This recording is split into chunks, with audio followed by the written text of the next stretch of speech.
नागैना बरामदे पर निकल आई। उसका चमकता हुआ शरीर खतरे से भरे इरादे के साथ सरकता हुआ आगे बढ़ा। धूप उसकी काली परतों पर चमक रही थी। उसका फन चौड़ा हो चुका था और उसकी आंखों में क्रोध की आग धधक रही थी। उसकी फुफकार सन्नाटे को चीरती हुई गूंजी, तीखी और जहरीली, जिससे परिवार भय से जड़ हो गया। तुमने मेरे साथी और मेरे अंडों को मारा है, नागैना ने नफरत से थरथराती आवाज में कहा। अब मैं अपना बदला लूंगी। वातावरण में तनाव गहराने लगा, जैसे कोई भीषण तूफान आने ही वाला हो। नागैना ने खुद को कसकर कुंडली मार ली। उसका शरीर वार करने को तैयार था। परिवार पास ही बैठा था। अनजान कि पास की छाया में छुपा एक बहादुर नेवला उसकी रक्षा के लिए तैयार बैठा था, नागैना के क्रोध का सामना करने को तत्पर। अचानक रिकी टिकी तेजी से बरामदे पर आ गया। उसकी चाल में फुर्ती और दृढ़ निश्चय साफ झलक रहा था। वह नागैना और अनजान परिवार के बीच मजबूती से खड़ा हो गया। उसका छोटा सा शरीर अडिग साहस से भरा हुआ था। उसके रोए तन गए जैसे किसी योद्धा की ढाल हो, और उसकी तेज निडर आंखें नागैना की आंखों से आग की तरह टकराईं। तुम इन्हें कोई नुकसान नहीं पहुंचा सकती, वह गुर्राया। उसकी आवाज स्थिर और बेखौफ थी। सारा बगीचा जैसे सांसें रोककर देख रहा था जब वह बहादुर नेवला नागैना के सामने खड़ा था, अपने नए परिवार की रक्षा के लिए पूरी ताकत झोंकने को तैयार। क्रोध में फुफकारते हुए नागैना झपटी। उसके चमचमाते विषदंत धूप में खतरनाक खंजरों की तरह चमक उठे। वह भयावह गति से वार करने लगी। उसकी कुंडलियां कसती चली गईं।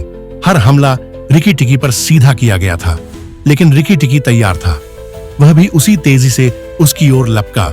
उसके जहरीले वारों को बिजली जैसी फुर्ती से चकमा देता रहा। फर और फन की यह लड़ाई इतनी तीव्र हो गई कि बरामदा मानो युद्ध भूमि बन गया। हर छल, हर वार पूरी चालाकी से किया जा रहा था, जैसे दोनों जानलेवा प्रतिद्वंदी एक दूसरे की ताकत आजमा रहे हों। लड़ाई की तीव्रता से वातावरण तक कांप उठा और परिवार की किस्मत इस संघर्ष के नतीजे पर टिकी थी। रिकी टिकी पूरी ताकत से नागैना के क्रोध से उन्हें बचाने के लिए लड़ रहा था। घायल और थकी हुई नागैना ने गहरी जहरीली फुफकार छोड़ी। उसका घमंड अब हताशा में बदल चुका था। उसकी तेज नजरें बगीचे की ओर घूमी और एक झटके में वह बरामदे से मुड़ गई। वह फुर्ती से सरकती हुई अपने बिल की ओर भागी। उसकी हरकतों में अब बच निकलने की बेताबी और दृढ़ निश्चय झलक रहा था। पीछे बहादुर रिकी टिकी अडिग खड़ा उसे जाते हुए देखता रहा, यह जानते हुए कि यह लड़ाई अभी खत्म नहीं हुई है। नागैना का भागना हार नहीं था, यह फिर से ताकत जुटाने की एक आखिरी कोशिश थी।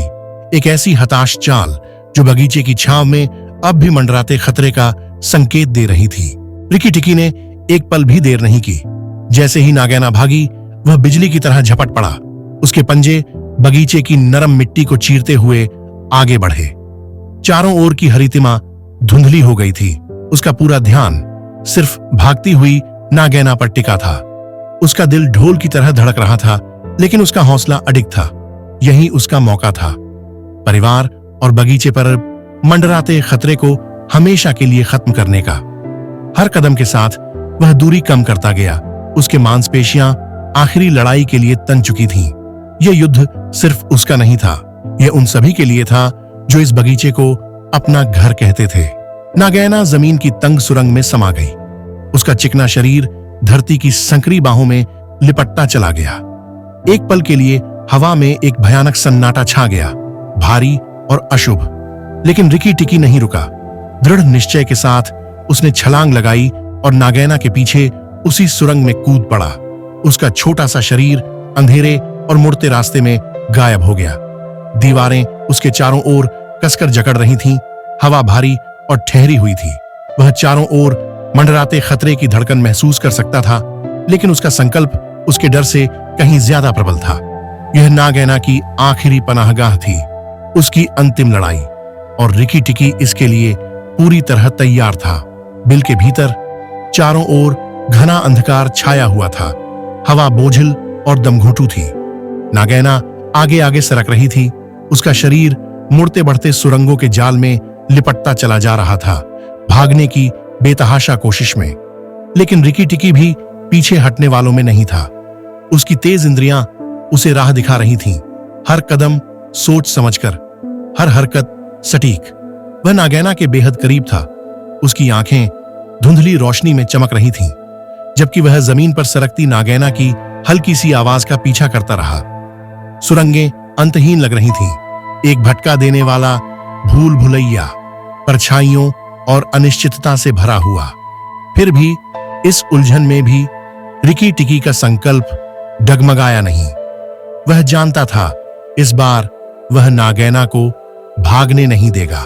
बिल की गहराई में नागैना ने अपनी अंतिम चुनौती दी। उसका शरीर कसकर लिपटा, फन पूरी तरह फैला और उसकी आंखों में विद्रोह की आग जल रही थी।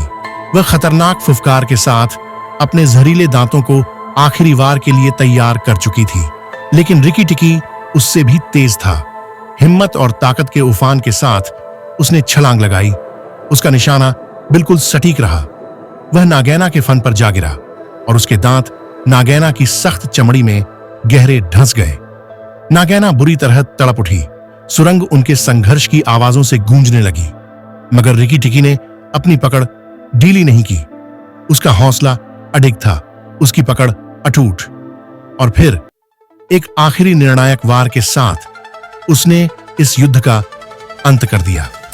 बिल में सन्नाटा छा गया। उस खतरे का अंत हो चुका था जो इतने दिनों से बगीचे पर मंडरा रहा था। जो समय एक अनंत प्रतीत हो रहा था, उसके बाद बगीचे की खामोशी टूटी जब रिकी टिकी बिल से बाहर निकला। उसका छोटा सा शरीर धूल से ढका था और उसका फर लड़ाई की तीव्रता से बिखरा हुआ था, लेकिन उसकी आंखों में विजय की चमक झिलमिला रही थी। वह पल भर रुका, गहरी सांस ली और उसकी नजर अब शांत बगीचे पर घूम गई। फिर वह धीरे धीरे बरामदे की ओर बढ़ा।